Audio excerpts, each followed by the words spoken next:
নমস্কার বন্ধুরা, আশা করি সবাই সুস্থ ও ভালো আছেন। সমরেশ মজুমদারের গল্প দিন যায় রাত যায় আজ আবার পরের অংশটি পড়া শুরু করছি। ভালো লাগলে লাইক ও সাবস্ক্রাইব করে দেবেন। সেদিন বিকেল 5টা পর্যন্ত ওরা কফি হাউসে ছিল। সেই প্রথম তিস্তা কফি হাউসের টয়লেট ব্যবহার করেছিল। 19-20 বছরের বন্ধুরা মিলে একসঙ্গে আলোচনা করে গেল কি করে খাওয়া পড়ার সমস্যা মেটানো যায়। ধরিত্রী বলেছিল, ওইসব কবিতা মায়েরই পকেটে টাকা না থাকলে অর্থহীন। কোন কবিতা? জয়তী জিজ্ঞাসা করেছিল। ওই যে তোমার চোখে দেখেছিলাম আমার সর্বনাশ। সবাই হেসে উঠেছিল, শুধু সুমিত বলেছিল, বাড়ির ভাত খেয়ে শুকেছিলাম, সর্বনাশ যে কি হলো তা হাড়ে হাড়ে টের পাচ্ছি। তিস্তা প্রতিবাদ করেছিল, সুমিত। সাত তাড়াতাড়ি বলেছিল, সরি, উইথড্র করছি। বলরাম বলেছিল, তোরা টিউশনি করতে পারিস। পাওয়া গেল বলরামের পিসেমশাই নিজের 2 ছেলের জন্যে মাস্টার খুঁজছিলেন। মাসে 30 টাকার বেশি দেবেন না। তাই সই 4 দিনের মাথায় যখন টাকা শেষ হয়ে গেল তখন সুমিত বলল, তুমি ভেবো না, আমি কাজের চেষ্টা করছি। তিস্তা বলল, তাহলে আমি আর বের হচ্ছি না, বেরোলেই তো খরচ।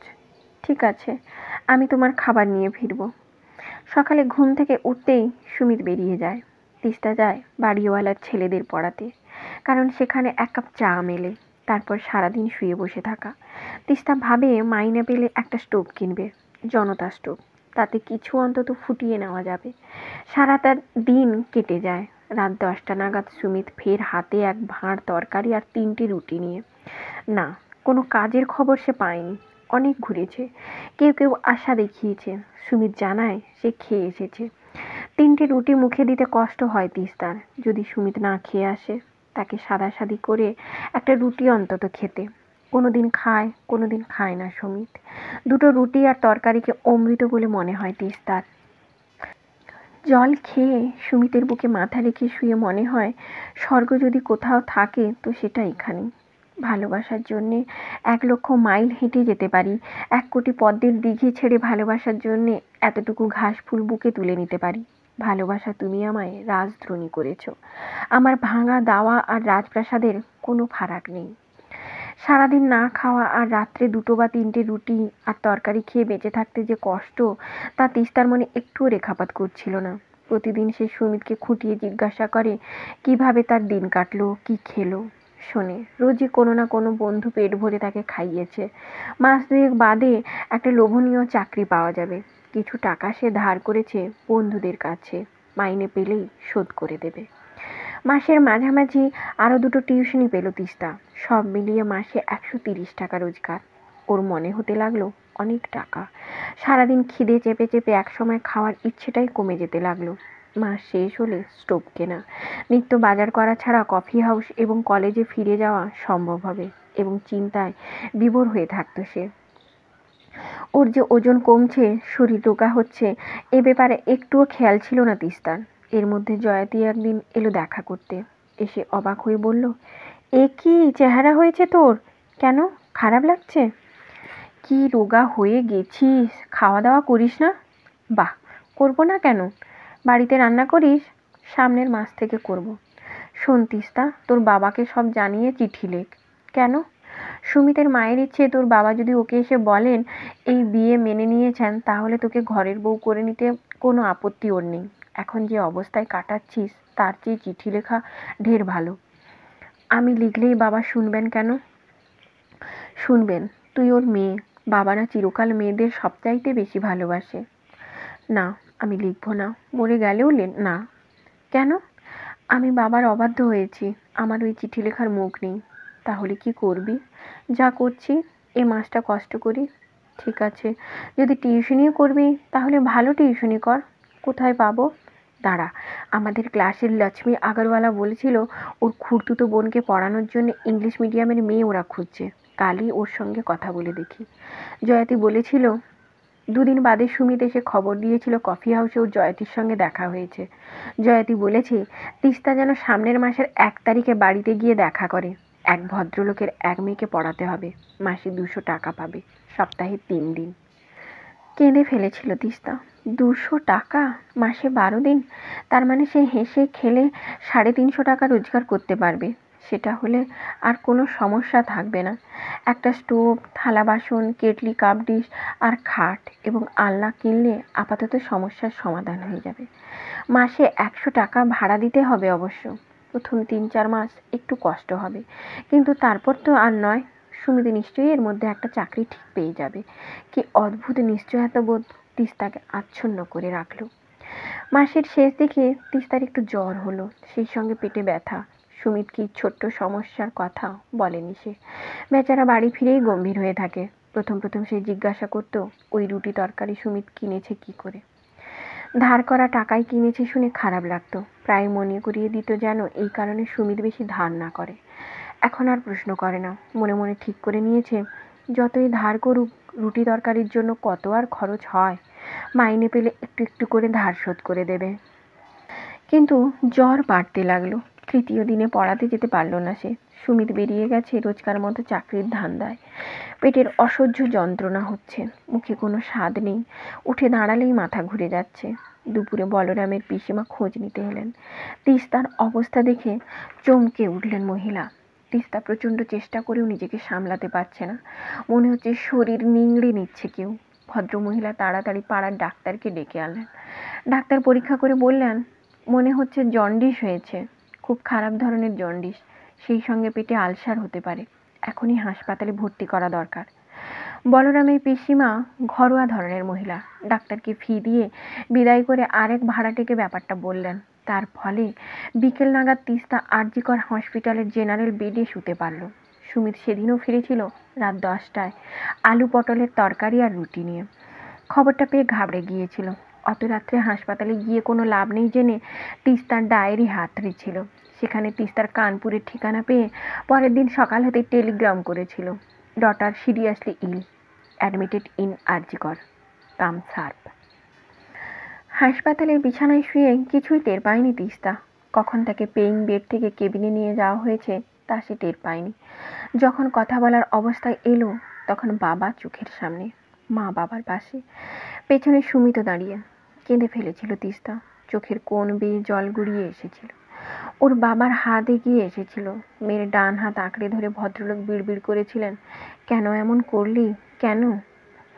জবাব দিতে পারেনি তিস্তা, কিন্তু বুকের ভেতর এতদিন যেসব যুক্তি দিয়ে প্রতিরোধ তৈরি করে রেখেছিল তা এক লহমায় ভেঙে চুরমার হয়ে গেল। তাকে ওইভাবে কাঁদতে দেখে নার্স এগিয়ে এলো। না, আর নয়, এবার আপনারা বাইরে যান। দিদি চিড়িয়ামোড় এসে গেছে। বাস্তবে ফিরল তিস্তা।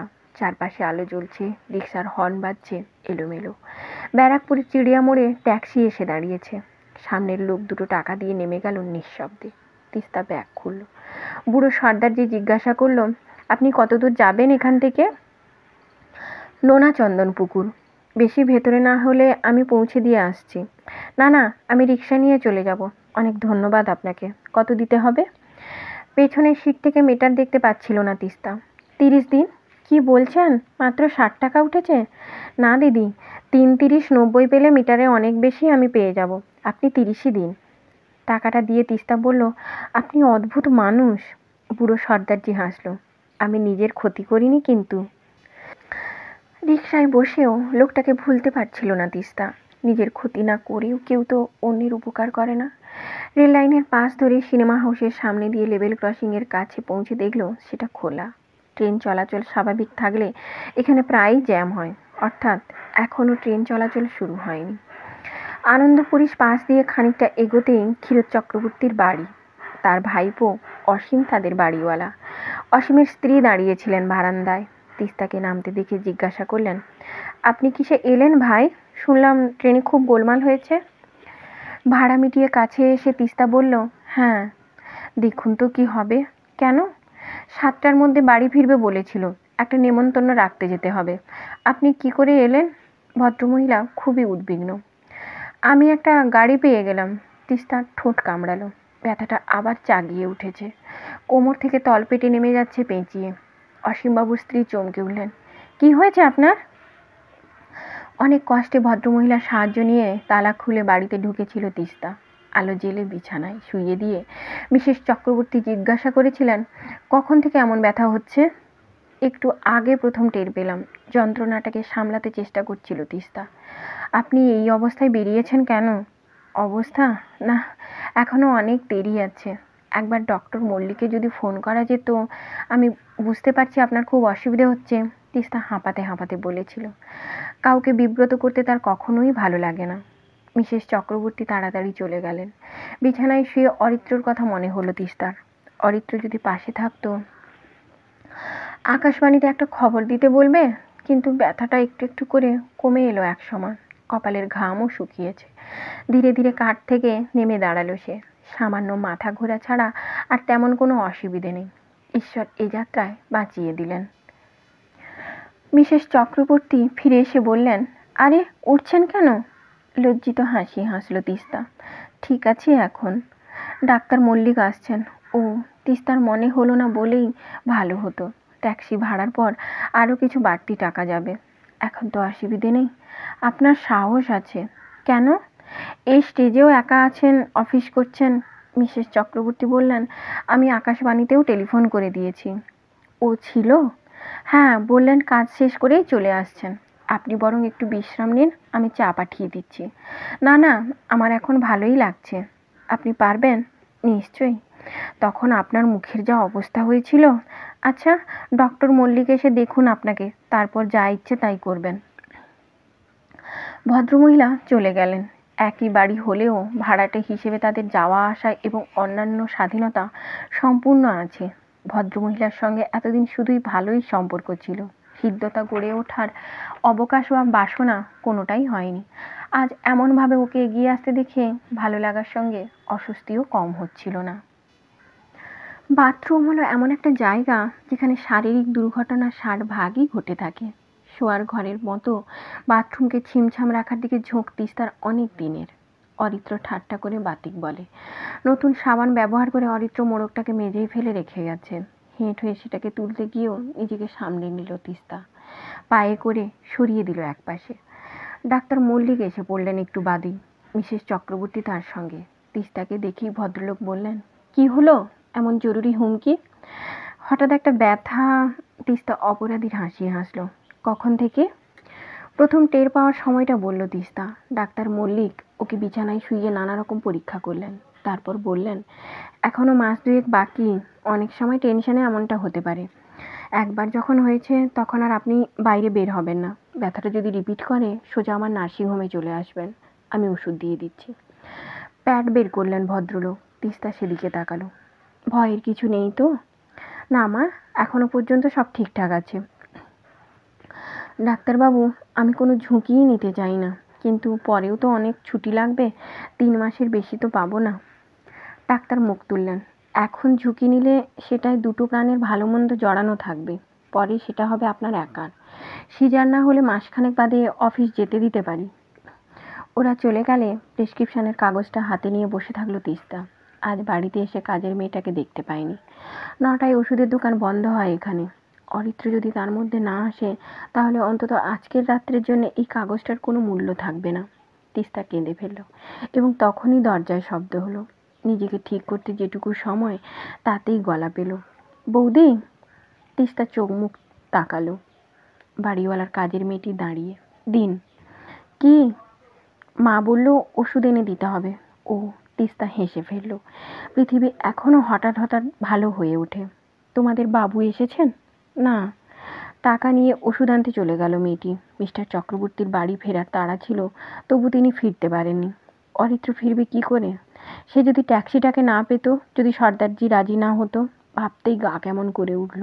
ওই যন্ত্রণা নিয়ে শিয়ালদা স্টেশনের জনস্রোতে কতক্ষণ দাঁড়িয়ে থাকতে পারত তিস্তা? ওষুধ পৌঁছে দিল মেয়েটা। এসে বলল, এইমাত্র বাবু এলো, বাসে এসেছে। ট্রেনে নাকি খুব গোলমাল। জানি। আচ্ছা বৌদি, একটা কথা বলবো? কি কথা? আপনার শ্বশুরবাড়ির কেউ নেই? থাকবে না কেন? নিজের বাবা মাও তো আছে। তাদের কাছে চলে যাচ্ছেন না কেন? আমরা এত গরিব, তবু এ সময় ঘরে মেয়ে এলে বুকে করে আগলে রাখি। তিস্তা হেসে ফেলল। ভেবেছিলাম ছুটি নেবার পর মায়ের কাছে যাব। তাহলে মাকে আসতে লিখুন, এই সময় ব্যাটা ছেলে কি বুঝবে। মেয়েটি চলে যাওয়ার পর ওষুধ খেলো তিস্তা। খিদে পাচ্ছে বেশ, খালি পেটেই খেলো। সকালে বিকেলের তরকারি রেঁধে গিয়েছিল, রাতে রুটিটাও তৈরি করিয়ে নেয়। আজ কি হবে, এত অবসন্ন লাগছে যে রান্নাঘরে যাওয়ার ইচ্ছে এইটুকুও নেই। অরিত্র যদি 10টার মধ্যে আসে তাহলে দোকান থেকে রুটি কিনে আনতে পারে। চুপচাপ শুয়ে পড়ল তিস্তা। শুতে বড় স্বস্তি। এ কি, দরজা না বন্ধ করে ঘুমিয়ে আছো? পাল্লার আওয়াজে ঘুম ভাঙতেই তিস্তা প্রশ্নটা শুনতে পেল। অরিত্র দাঁড়িয়ে আছে খাটের পাশে। অরিত্রকে চিনতেই যেন একটু সময় গেল। এর মধ্যে অরিত্র নিজেকে শুধরেছে। কি হয়েছে, কেমন আছো? তিস্তা উঠে বসলো। ঠিক আছে। মিসেস চক্রবর্তী টেলিফোন পেয়ে আমি তো ভীষণ ঘাবড়ে গিয়েছিলাম। তুমি কি করে বাড়ি ফিরলে? ও, আজ যা স্টেশনে মারপিট, আমি তো অফিসের গাড়িতে ফিরলাম। অরিত্র জোরে জোরে কথা বলছিল। এখন কটা বাজে? এখন ঘড়ি দেখলো অরিত্র। 12টা বাজতে 3। তিস্তা হেসে ফেলল। জামা ছাড়তে ছাড়তে অরিত্র বলল, হাসছো যে? তুমি খবর পেয়ে চলে এলে বোধহয়। হ্যাঁ, স্টেশনে গিয়ে দেখি ট্রেন বন্ধ, বাসে ওঠা যাচ্ছে না। আবার অফিস ফিরে গেলাম। কয়েকজন স্টাফকে এদিকে পৌঁছাতে আসছিল, তাই চলে আসতে পারলাম। ডাক্তার এসেছিল? হ্যাঁ। কি বলল? ভয় নেই, মরবো না। বুঝলাম। ঠিক কি হয়েছিল? পেইন। সে কি এখনই? জানি না। তুমি তোমার মায়ের কাছে চলে যাও এবার। থ্যাঙ্কস। আচ্ছা, আমি যাই বলি তাই তোমার খারাপ লাগে কেন বলো তো? বলার মধ্যে আন্তরিকতা থাকে না বলে। অরিত্র পাশে এসে বসলো। একটা হাত তিস্তার কাঁধে রাখলো। যদি দুঃখ পেয়ে থাকো তাহলে আমি সত্যিই দুঃখিত। আসলে আমি ঠিক নিজেকে এক্সপ্রেস করতে পারি না বলে। অরিত্র থেমে গেল। হঠাৎ কি হলো, ভীষণ একা লাগতে লাগতে হয়তো সামান্য স্পর্শ অনেকটা পাওয়ার স্বাদ এনে দেয়। তিস্তা অরিত্রর হাতে গাল রাখলো। সেই উষ্ণতায় যে আরাম, তাতে তার চোখ বুজে গেল। অরিত্র জিজ্ঞাসা করলো, খেয়েছো? কথা না বলে মাথা নেড়ে সত্যিটা জানালো তিস্তা। সে কি, রান্না হয়নি? টগরের মা আসেনি? আমি যখন ফিরেছি তখনও ছিল না। তাহলে বাড়িতে খাবার নেই? হাত সরিয়ে নিল অরিত্র। ভেবেছিলাম তুমি তাড়াতাড়ি ফিরলে রুটি কিনে আনতে বলবো। আশ্চর্য, তার মানে আমরা দোকানের রুটি খাই? এখন খাই না, কিন্তু না খাওয়ার কিছু নেই। তুমি কখন ফিরেছো? 8টার মধ্যে। সে কি কিসে এলে? ট্যাক্সিতে। মাই গড তিস্তা, আমি বুঝতে পারি না মাঝে মাঝে তোমার মধ্যে পুরনো ভূতটা কি করে মাথায় চাড়া দিয়ে ওঠে। এখন ট্যাক্সিতে চড়া একদম লাক্সারি ছাড়া কিছু নয়। বাচ্চা হতে কত খরচ হবে কে জানে। অরিত্র উত্তেজিত গলায় বলল, পাউরুটি আছে, তাই দিয়ে তরকারি খেয়ে নাও। আমার ঘুম পাচ্ছে। পাশ ফিরে শুয়ে পড়ল তিস্তা। খাওয়ার ব্যাপারে অরিত্র একটু বিলাসী। মাঝে মাঝে মনে হয় খুব কম পুরুষই খাওয়া দাওয়ার ব্যাপারে নির্লিপ্ত। আজকাল ছুটি থাকলে রান্না করতেই ভালো লাগে তিস্তার। সেদিন অফিসের কথা হচ্ছিল। গত 30 বছরে মেয়েদের যেমন অনেক কিছু বদলে গিয়েছে, তেমনি রান্নার ধরনেও পরিবর্তন এসেছে। মা ঠাকুমাদের হাতের রান্না ছিল অসাধারণ। এটা মেনেও বলতে হয়, তাদের এক্সপেরিমেন্ট করার সুযোগ ছিল না। বাড়ির ঝোল, শুক্তো অথবা মুড়ো ঘন্ট তারা অসাধারণ রাঁধতেন, কিন্তু ওগুলো থেকে আর একটা পদ তৈরির কথা খুব কম মহিলাই ভাবতে পারতেন। তখন ডিমটাকে খুব গুরুত্ব দেওয়া হতো না। এখন ওই এক ডিম দিয়েই কত রকমের খাবার তৈরি করতে পারে একালের মনোযোগী মহিলারা। অথচ স্কুল জীবন পর্যন্ত রান্নাঘরে ঢোকার দরকার হয়নি। পরে কখন কেমন করে একটু একটু নাড়াচড়া করতে করতে ব্যাপারটা আয়ত্তে এসে গেল, তার নিজেরই জানা নেই। এখন কেউ খেতে ভালোবাসলে তাকে ভালো মন্দ রেঁধে খাওয়াতে ইচ্ছে হয়। আজ এত কাণ্ডের পরেও অরিত্র শুধু রুটি আর ঠান্ডা তরকারি খাচ্ছে বলে মন খারাপ হয়ে গেল তিস্তার। নিজের খিদের কথা মনে রইল না। মাঝরাত্রে অদ্ভুত একটা স্বপ্ন দেখল তিস্তা। দেখে হাঁসফাঁস করে উঠে বসলো। স্বপ্নে সে ধরিত্রীকে দেখতে পেয়েছিল। সেই ধরিত্রী কলেজ জীবনে যে ছিল নারী প্রকৃতির সপক্ষে বলিয়ে মেয়ে। অনেক কাল হয়ে গেল ধরিত্রীর সঙ্গে দেখা নেই জয়তীর সঙ্গেও। বিয়ে থা করে পুনায় চলে গিয়েছে। ঠিকানা জানা নেই যে চিঠিপত্র দেবে। ধরিত্রীর বিয়ের ব্যাপারটাও অজানা। স্বপ্নে ধরিত্রীকে দেখল একটি মানুষের সঙ্গে ঝগড়া করতে। লোকটা যে ওর স্বামী তা বুঝতে পারছিল। হঠাৎ কোথা থেকে লোকটা লোহার বেড়ি এনে ধরিত্রীর পায়ে পরিয়ে দিয়ে বিছানায় আরাম করে ঘুমিয়ে পড়ল। ধরিত্রী রাগত চোখে তাকে দেখল। তারপর হামাগুড়ি দেবার মতো হেঁটে 1 ক্যান পেট্রোল বিছানায় উপুড় করে দিয়ে দেশলাই জ্বেলে দিল। দাউ দাউ আগুনের মধ্যে লোকটা জ্বলে যাচ্ছিল। সেটা দেখা মাত্র ঘুম ভেঙে গেল তিস্তার। নীল আলো জড়ানো ঘরে সে চারপাশে তাকালো। অরিত্র ওপাশে পাশ ফিরে ঘুমিয়ে আছে। এই ঘর তাদের ঘর। কিন্তু এমন স্বপ্ন দেখলো কেন? ধরিত্রী বা এতকাল পরে আসবে কেন তার স্বপ্নে? অরিত্রর দিকে তাকালো সে। স্বামীর সম্পর্কে সে কি মনে মনে এতটা তিক্ত হয়ে গেছে যে স্বপ্নে প্রতিফলিত হচ্ছে? সে কি কখনো ঘুমন্ত অরিত্রকে পুড়িয়ে মারতে পারবে? অসম্ভব। তাছাড়া কেন সেটা করবে? এ ধরনের স্বপ্ন দেখা মানে নিজের মানসিক বিকৃতি ছাড়া আর কিছুই নয়। অরিত্রর কিছু কিছু ব্যবহার তার ভালো লাগে না, এটা ঠিক কথা। খুঁটিয়ে দেখলে ওর ব্যবহারে অনেক ত্রুটি পাওয়া যাবে। যাকে বলে ব্যক্তিকেন্দ্রিক মানুষ, অরিত্র প্রায় তাই। নিজের ভালো বুঝে নিতে ওর জুড়ি নেই, কিন্তু তার বাইরে ও খুব স্বাভাবিক। যে কোনো বিষয় নিয়ে কথা বললে ওর বুদ্ধিদীপ্ত মনের ছবি চমৎকার পাওয়া যায়। কোনো মানুষ সম্পূর্ণ নিটোল হয় না, অনেকেরই অনেক রকম খামতি থাকে। তিস্তার নিজেরই কি তা নেই? অতএব অরিত্রর ব্যবহারে যা কিছু অপছন্দ তা বাদ দিয়েই ওকে সে গ্রহণ করেছে এবং করে যাবে। অন্তত এটুকু কারণের জন্য ধরিত্রীদের দলে সে কখনো সংখ্যা বাড়াতে পারে না। ঘুমন্ত অবস্থায় অরিত্র মুখ ফেরালো, গাল রাখলো কুনুইতে। এখনো কাদা। আর ওর এই ভঙ্গি দেখে কেঁপে উঠল তিস্তা। চট করে তার সামনে সুমিত চলে এলো। ঘুমাবার সময় এটা খুব প্রিয় ভঙ্গি ছিল সুমিতের। একটু আলাদা, একদম একা শোয়ার অভ্যেস সুমিতের। বলতো কেউ গায়ের পাশে শুলে ওর ঘুম আসে না। হরেকৃষ্ণ শেঠ লেনের বিছানাহীন মেঝেতেও সেই অভ্যেসটা চালু রেখেছিল। যতক্ষণ শরীরের প্রয়োজন ততক্ষণ জড়িয়ে থাকা, তারপর একা আলাদা হয়ে যাওয়া। হাসপাতালে বেশ রোগা হয়ে গিয়েছিল তিস্তা। যেদিন রিলিজ অর্ডার পেল সেদিন বাবা বললেন, মা তোর সুখের জন্য আমাকে যা করতে বলবি আমি করব। সুমিতকে আমার খারাপ লাগেনি, শুধু ও চাকরি বাকরি করে না, মা বাবার উপর নির্ভর করে আছে, এইটাই মেনে নিতে পারছি না। তোকে একটা কথা জিজ্ঞাসা করব? কেবিনে বাবার সঙ্গে মা ছাড়া আর কেউ ছিল না। তিস্তা মাথা নেড়েছিল। সমস্ত ছেলেবেলা ধরে তোকে আমি যে শিক্ষা দিয়েছিলাম তা কি বৃথা হয়ে গেল? প্রৌঢ় অদ্ভুত চোখে তাকিয়েছিলেন। মাথা নেড়ে নিঃশব্দে আবার না বলেছিল তিস্তা। তুই এরকম কাণ্ড তাহলে কি করে করলি? খানিকক্ষণ চুপ করেছিল তিস্তা, তারপর বলেছিল, উত্তরটা পরে দেব বাবা। মা এবার কথা বলল, তোমার আর দমদমে থাকা চলবে না। বাবা বললেন, ওকে সব বলো। মা বললেন, গতকাল সুমিতের সঙ্গে ওদের বাড়িতে গিয়েছিলাম, ওর মায়ের সঙ্গে পরিচয় হলো। তিনি বললেন, আমাদের আপত্তি না থাকলে তারাও তোকে ছেলের বউ হিসেবে করতে আপত্তি নেই। তিস্তা ঠোঁট কামড়েছিল। বাবা বলেছিলেন, আমার তো ভদ্রমহিলার কথাবার্তা খারাপ লাগেনি। ছেলে না বলে বিয়ে করেছে, তবু একটুও রাগ নেই। বললেন, আপনাদের মেয়ে, আপনারা অনুমতি না দিলে আমরা কেন গ্রহণ করব? ঠিক কথা। সেদিন সুমিত হাসপাতালে আসেনি। অনেকক্ষণ অপেক্ষা করে বাবা মা তাকে নিয়ে সুমিতের বাড়িতে গেলেন। ওর মায়ের ব্যবহার দেখে মনেই হলো না একদিন তিনি দরজা থেকে তাকে তাড়িয়ে দিয়েছিলেন। দু হাতে জড়িয়ে বুকে টেনে নিলেন, আন্তরিক গলায় বললেন, ও মা, কি চেহারা করেছিস তুই! আহারে! বাবা বললেন, খুব খারাপ ধরনের জন্ডিস হয়েছিল। তা তো দেখেই বুঝতে পারছি। দেখো কাণ্ড, সুমিত তো একবারও বলেনি। ভদ্রমহিলা ওর মাথায় কাঁধে হাত বোলাচ্ছিলেন। বাবা বললেন, জামাই কি এসেছে? না, সে সেই দুপুরে চড়তে বেরিয়েছে। সুমিতের মায়ের গলা পাল্টালো। মা বললেন, ও বোধহয় জানে না আজ হাসপাতাল থেকে ছেড়ে দেবে। সুমিতের মা বললেন, ঠিক জানে, যেমন বাপ তেমন ছেলে তো।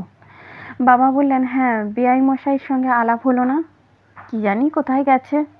হ্যাঁ, আমার মনে হয় আমার একটা উৎসব করা উচিত। কিসের? আপনার ঘরে পুত্রবধূ এলো, আমার মেয়ে পাত্রস্থ হলো। এটা অবশ্য খারাপ বলেননি। আত্মীয় স্বজনদের তো জানি কুৎসা গাইতে জিভ লকলক করবে। যতই করুন ওদের মন পাবেন না। তা সেসব করতে অনেক খরচ। দিনকাল যা পড়েছে।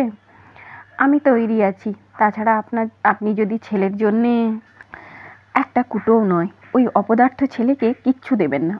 তবু খাট বিছানা ঘড়ি আংটি একদম নয়। বউ ভাত বলুন আর যাই বলুন, তার খরচটা দিলেই হবে।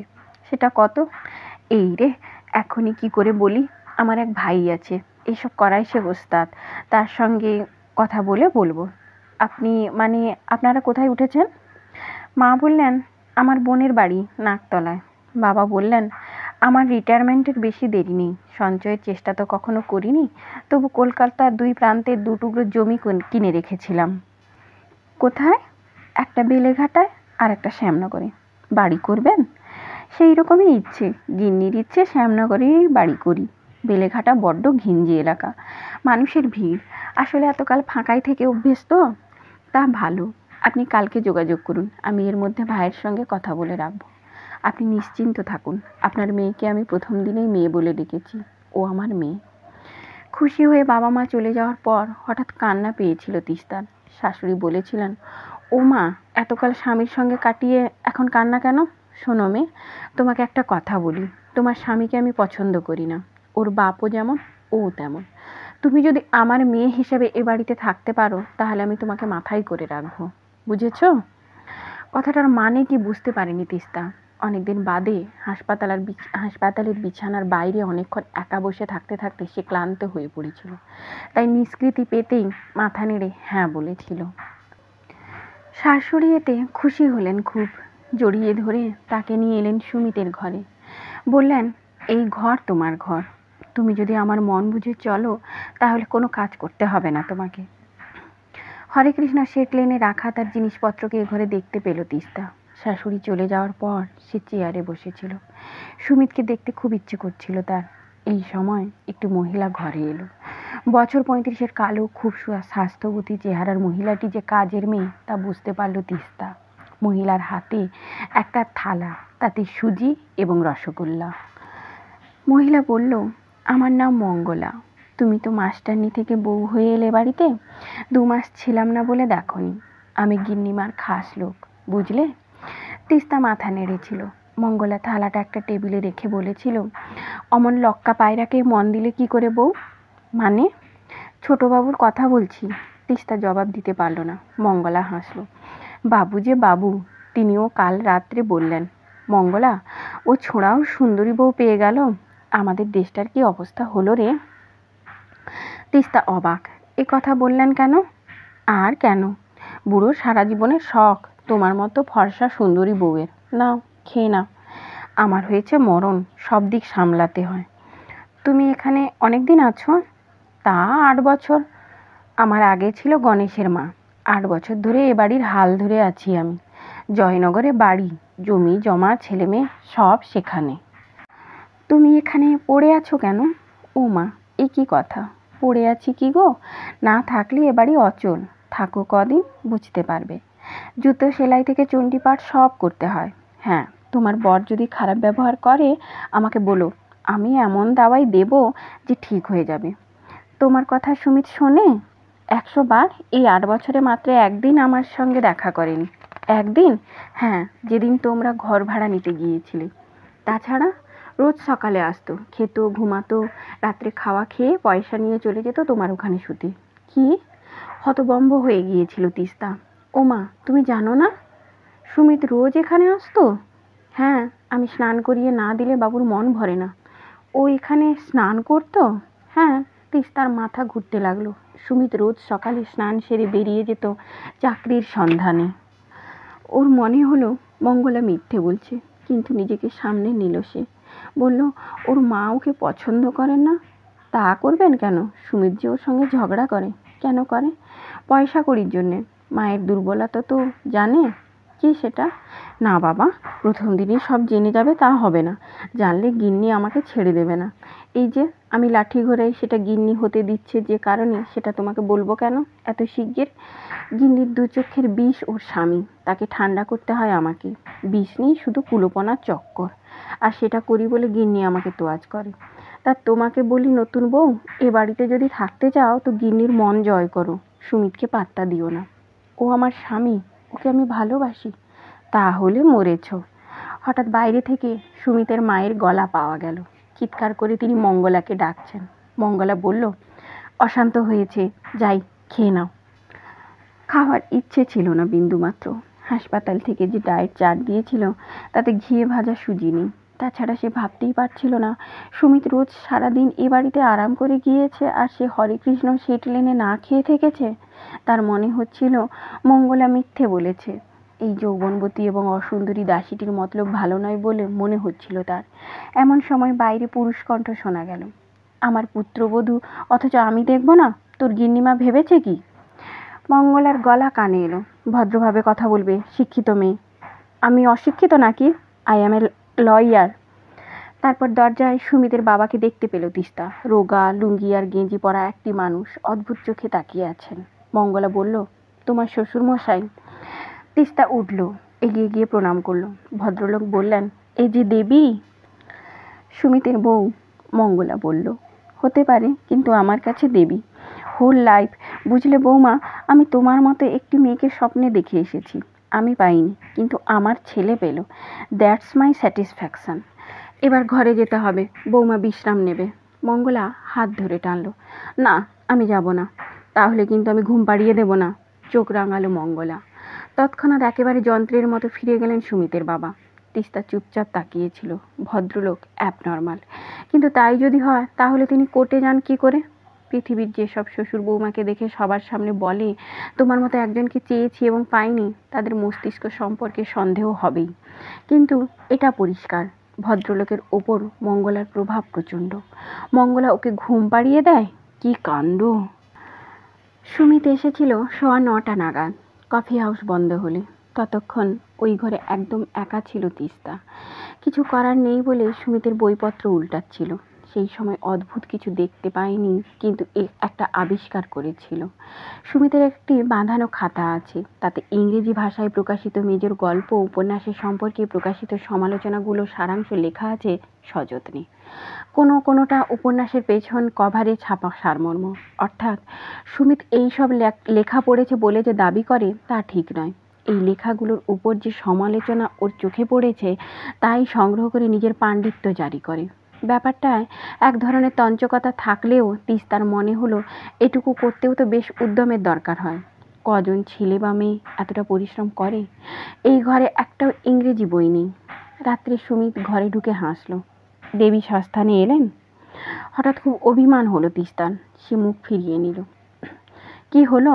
ও, আজ হাসপাতালে যায়নি বলে রাগ করেছ? প্ল্যান করে, বুঝলে, ইচ্ছে করে যায়নি।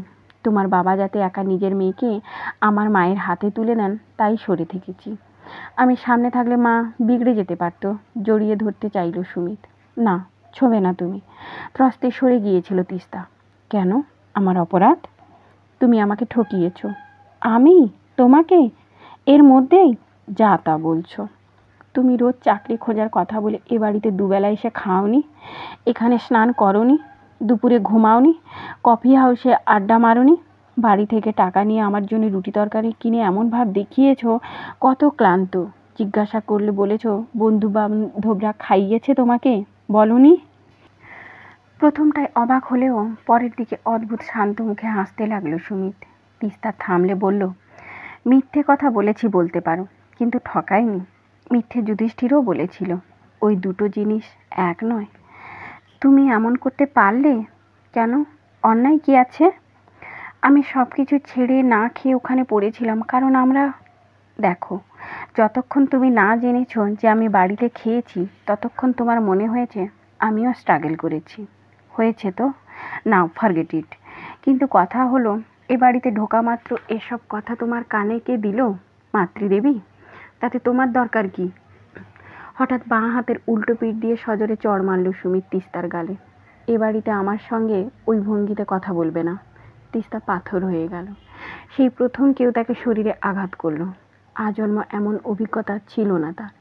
সুমিত ততক্ষণে ঘর থেকে বেরিয়ে গেছে। অনেকক্ষণ বসেছিল তিস্তা। তার চোখে একটুও জল এলো না, শুধু অবাক, আরো অবাক হয়ে যাচ্ছিল সে। রাত্রে পাশে শুয়ে সুমিতই কথা বলল, আই এম সরি। নীল রক্ত আছে তো শরীরে, মাথা ঠিক রাখতে পারিনি। নীল রক্ত? প্রশ্নটা আপোষেই বেরিয়ে এসেছিল ঠোঁট থেকে। ব্যভিচার পুরনো যুগ থেকে চলে আসছে। আমাদের বাড়ির মাতৃতান্ত্রিক, মাতৃদেবী সব। মায়ের শাশুড়িও তাই ছিলেন। তিনিই সব শিখিয়ে দিয়ে গেছেন মাকে। হয়তো মা তোমাকে সেটা শিখিয়ে দেবে। আগে প্রচুর বিষয় সম্পত্তি ছিল, কুঁজোর জল গুড়িয়ে খেতে খেতে এখন প্রায় তলানিতে ঠেকেছে। আমার বাবা যে কী করে ল পাস করেছিলেন তা ঈশ্বর জানে। তিনিই প্রথম এ বাড়ির গ্র্যাজুয়েট। বাবার কোনো ক্লায়েন্ট নেই, ব্রিভলেস উকিল, কোর্টে যাওয়া আসা সার। উনি এসেছিলেন এ ঘরে। ও, মঙ্গলা এসেছিল? হ্যাঁ। এ বাড়িতে মঙ্গলার ভূমিকা কী? হেসে উঠল সুমিত। তুমি তো 2 মাস অমিতকে পড়িয়ে গিয়েছো। কিছু টের পেয়েছিলে তখন? পাওনি। বাইরের লোকেরা কিছুই বুঝবে না এমন ট্রেনিং। আমার কাছে না শুনে নিজেই একটু একটু করে জেনে নাও। মঙ্গলার কাছে তুমি স্নান করতে? এ গল্পও শুনে ফেলেছ? পুরনো অভ্যেস, ছেলেবেলা থেকে স্নান করাতো। ছেলেবেলা? মঙ্গলা এ বাড়িতে এসেছে 8 বছর আগে। ওই তখন থেকেই। এখন অমিতকে রোজ করায়। মাথা মুন্ডু বুঝে পাচ্ছিল না তিস্তা। অমিতের বয়স 12 হয়ে গিয়েছে। অত বড় ছেলেকে স্নান করাবে কি? হঠাৎ গা ঘিন ঘিন অনুভূতি ছড়ালো। সেই সময় সুমিত তাকে জড়িয়ে ধরতেই সে খুব শান্ত গলায় বলল, হাসপাতাল থেকে বলে দিয়েছে এখন ওসব নয়। কেন? অসুখের পরেও শরীরের কিছু জার্ম থেকে যায়। চমৎকার। তোমার সংক্রামক রোগ হয়েছিল নাকি? আশ্চর্য, আমি সম্পূর্ণ সুস্থ নই। তিস্তা উঁচু গলায় বলা মাত্র দরজায় শব্দ হলো। সুমিত জিজ্ঞাসা করল, কে? আমি। অমিতের গলা। কি রে? সুমিত প্রশ্ন করল। মা বলল আজ বৌদিকে আমার ঘরে শুতে। হঠাৎ প্রচণ্ড রেগে একটা লাথি মারল সুমিত। শেষ সময় সরে না গেলে মারাত্মক আহত হতে পারত তিস্তা। একটুও দেরি না করে সে বিছানা থেকে নেমে দরজা খুলতেই হাফ প্যান্ট পরা অমিতকে দেখতে পেল। তাকে বেরোতে দেখে অমিত হাঁটতে লাগলো। তিস্তা ওকে অনুসরণ করছিল। একটা দরজার সামনে দাঁড়িয়ে অমিত বলল, মা, বৌদিকে ডেকে এনেছি। তুমি যাও। বৌমা দাঁড়াও। ঘরের ভেতর থেকে গলা ভেসে এলো। তার একটু বাদে শাশুড়িকে দেখল তিস্তা। সুন্দর শাড়ি পরেছেন, মাথায় যত্ন করে খোপা বাঁধা, ভালো আতরের গন্ধ বের হচ্ছে, মুখে পান। শাশুড়ি বললেন, আরও আগে বলা উচিত ছিল। সুমিত কিছু মানে বুঝতেই পারছো। ঠিক আছো তো? নির্বাক তিস্তা ধীরে ধীরে মাথা নাড়ল। হ্যাঁ। সঙ্গে সঙ্গে জড়িয়ে ধরলেন মহিলা। তোমার এখন 6 মাস বিশ্রাম প্রয়োজন। ডাক্তার বলেছে এই সময় কোনোভাবে শরীরের ব্যবহার চলবে না। জন্ডিস খুব খারাপ রোগ। আমি তোমাকে আমার ঘরেই শুতে বলতে পারতাম, কিন্তু তাতে একটু অসুবিধে হবে। অমিত ছেলে মানুষ। তোমার অস্বস্তির কোনো কারণ নেই। এ কি, গালে কি হয়েছে? অজান্তেই গালে হাত দিল তিস্তা। কই, কিছু না। না বললেই হবে? কালশিরা পড়ে গেছে। সে হতভাগা মেরেছে তোমাকে? জোর জবরদস্তি করছিল বুঝি? দূর করে দেবো এ বাড়ি থেকে। ভদ্রমহিলা বেশ রেগে গেলেন। তিস্তা বলল, আমি যাই। হ্যাঁ, এসো। একটা জিনিস ক্রমশ পরিষ্কার হয়ে গেল।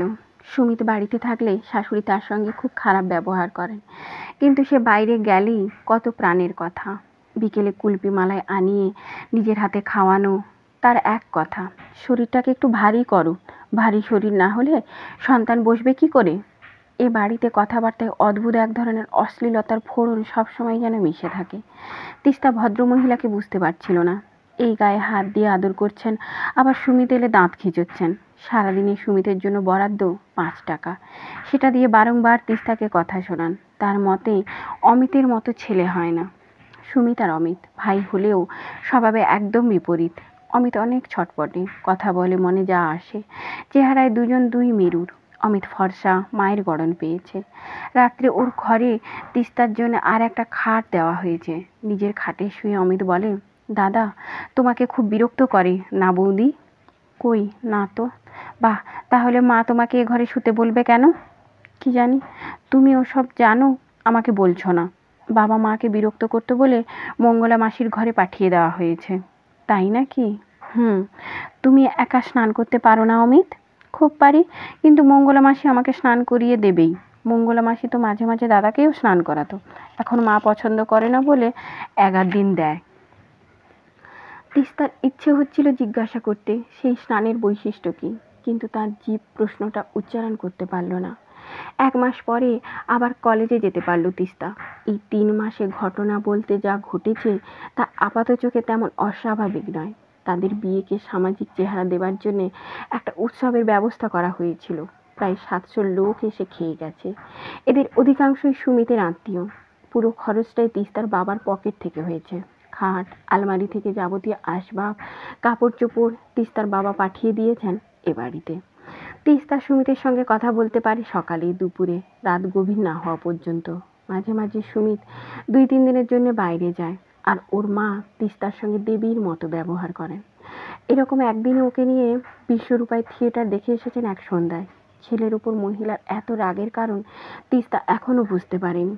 সুমিতকে তিস্তা কলেজে যাওয়ার কথা বলেছিল, শুনে খেকিয়ে উঠেছিল সুমিত। আবার কলেজে যাওয়ার কি দরকার? আমি পড়তে চাই। খরচা দেবে কে? মানে পড়াশোনায় খরচ নেই, তোমার বাবা দেবে? বাবাকে বলবো কেন? তাহলে তোমার শাশুড়িকে বলো, তিনি তো তোমাকে দীক্ষা দিয়েছেন। সেই দুপুরেই শাশুড়িতে কথাটা বলেছিল তিস্তা। শুনে গম্ভীর হয়ে গেলেন মহিলা। কি দরকার? এভাবে অর্ধেক পড়ে ছেড়ে দিতে চাই না। সুমিতের সঙ্গে যখন উদ্বাস্তুর মতো ছিলে তখন কলেজ করতে? না। তাহলে? মেয়ে ছেলে বেশি পড়লে মাথা নষ্ট হয়ে যায়। তোমার যদি সেটা করতে ইচ্ছে করে করো, তবে আমি একটা পয়সাও দিতে পারবো না। আমি যদি রোজগার করি তাহলে আপত্তি করবেন? তুমি আবার কিভাবে রোজগার করবে? এ বাড়িতে আমি প্রথম দিন যে জন্য এসেছিলাম তাই করে। বেশ, দেখো চেষ্টা করে। ভদ্রমহিলা যাই হন না কেন, এই অনুমতিটুকু দেবার জন্যে তিস্তা ওর কাজে সারা জীবন কৃতজ্ঞ থাকবে। কলেজের মাইনে বাকি পড়ে গিয়েছিল, পার্সেন্টেজ নিয়েও সমস্যা হবে। তবু জয়তীর চেষ্টায় লক্ষ্মীর সঙ্গে কথা বলতে পারল তিস্তা। বিয়ের পর এই কয়েক মাসে তার চেহারার আমূল পরিবর্তন হয়েছে। কলেজের ছেলেমেয়েরা অবাক হয়ে তাকে দেখে। তিস্তা প্রতিজ্ঞা করলে যেমন করেই হোক তাকে ভালো রেজাল্ট করতে হবে। লক্ষ্মীর কাকা থাকেন থিয়েটার রোডে, বিরাট ব্যবসায়ী। ওর 2 মেয়ের বয়স 10 আর 8। দুজনেই ক্যালকাটা গার্লসে পড়ে। লক্ষ্মীর কাকিমা খুব নরম প্রকৃতির মানুষ। কাকার নাম শাওনরাম আগরওয়ালা। বছর 45-এর মানুষ। বললেন, লক্ষ্মী যখন আপনাকে রেফার করছে তখন আমার কোনো আপত্তি নেই।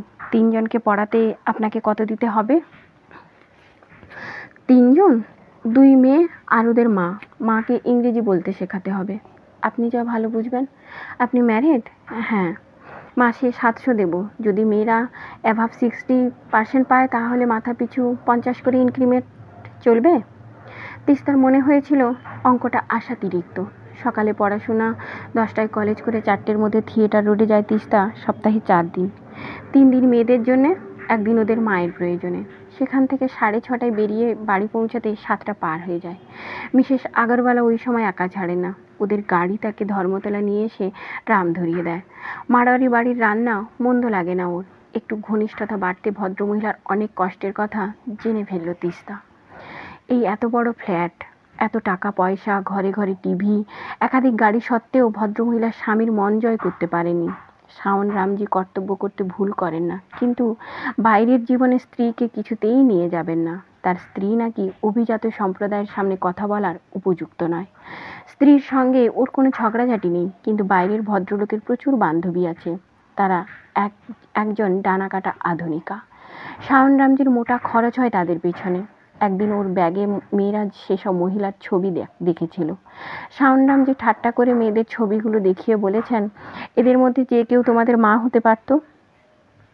এসব কথা শুনে শাওনরামজি সম্পর্কে যে ধারণা তৈরি হয়েছিল তার এই ব্যবহার দেখতে পায়নি তিস্তা। বস্তুত ভদ্রলোকের সঙ্গে তার দেখা হয় কদাচিৎ। দেখা হলেই বাঁধা ধরা কয়েকটা প্রশ্ন। স্ত্রীর শরীর ভালো আছে? মেয়েরা কেমন পড়ছে? ওদের মায়ের প্রোগ্রেস হচ্ছে কেমন? ব্যাস। তিস্তা সম্পর্কে একটু আগ্রহ দেখাননি ভদ্রলোক, অথচ ওরকম চরিত্রের মানুষের সম্পর্কে সেটাই ভাবা যেতে পারে। সুমিতকে দূরে সরিয়ে রাখা তিস্তার পক্ষে সম্ভব হচ্ছিল না। এক সকালে ওর ঘরে যেতে পরিষ্কার জিজ্ঞাসা করল, আমরা বিয়ে করছিলাম কেন? বুঝতে পারেনি তিস্তা। মানে? তোমাকে চুমু খেতে চেয়েছিলাম, রাজি হওনি। বলেছিলে বিয়ের আগে ওসব চলবে না, তাই বিয়ে করেছিলাম। তাতে কি হয়েছে? কিন্তু বিয়ে করে কি লাভ হলো? আশ্চর্য! তোমার মাকে জিজ্ঞাসা করো। তুমি কাকে মান্য করবে, আমাকে না মাকে? এবাড়ির সব তো তোমার মা। বাজে কথা বলবে না। হাসপাতাল থেকে ফিরে শরীরের দোহাই দিয়েছিলে। জন্ডিস তো সেরে গেছে অনেক দিন। থিয়েটার রোডে টিউশনি করতে যেতে পারছো, আর কদিন আমাকে উপসী রাখবে? একটু ভদ্রভাবে কথা বলো। না, আর বলা সম্ভব নয়। সুমিত পাশ কাটিয়ে গিয়ে দরজাটা বন্ধ করলো। তারপর একটু ভূমিকা না করে তিস্তাকে জড়িয়ে ধরল। তিস্তা বাধা দিল না। বাধা দেবার কথা তার মাথায় এলোও না।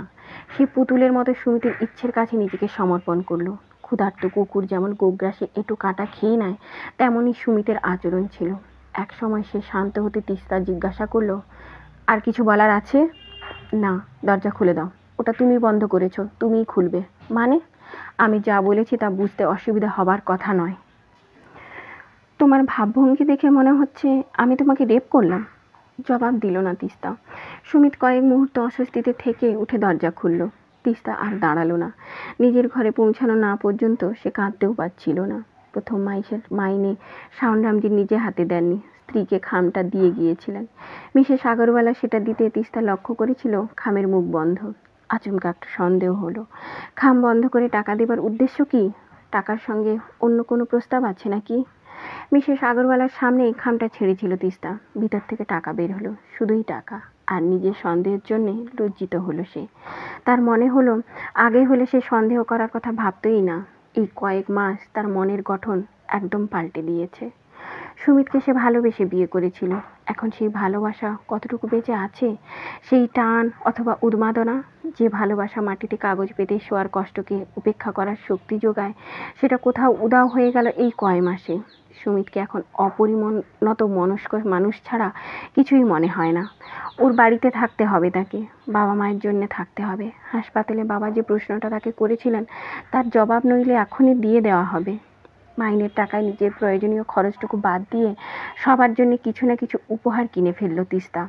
শাশুড়ির জন্য শাড়ি, শ্বশুরের ধুতি, সুমিতের টি শার্ট, অমিতের জন্য কলম, আর হ্যাঁ, মঙ্গলার জন্য একটা শাড়ি। মঙ্গলার জন্য কেন কিনেছিল তার ব্যাখ্যা অনেক পরেও মনে আসেনি। এখন মঙ্গলার সঙ্গে তার কথা হয় খুবই কম। বাড়ি ফিরতে রাত হয়ে গেল আজ। উপরে উঠতেই শাশুড়ির সামনে এসে দাঁড়ালো। কি ভেবেছ? পড়াশোনার অনুমতি দিয়েছিলাম বলে কি মাঝরাত্রে বাড়ি ফিরবে? এরকম হলে আমাকে অন্য ব্যবস্থা নিতে হবে। দোকানে গিয়েছিলাম বলে দেরি হয়ে গেল। দোকানে আবার কি করতে গিয়েছিলে? আজ মাইনে পেয়েছি তাই। ব্যাগ থেকে শাড়ির প্যাকেটটা বের করে তিস্তার সামনে ধরল। এটা আপনি পরবেন। কি এটা? প্যাকেট খুলে ভদ্রমহিলা অবাক চোখে তাকালেন। হঠাৎ তার চোখ চকচক করে উঠল। জড়ানো গলায় বললেন, তুই বড় বোকা মেয়ে। আজ এই পর্যন্তই। পরের ভিডিওতে পরের অংশটি নিয়ে আবার আসছি। ভালো থাকবেন, সুস্থ থাকবেন, আর ভালো লাগলে লাইক ও সাবস্ক্রাইব করে দেবেন।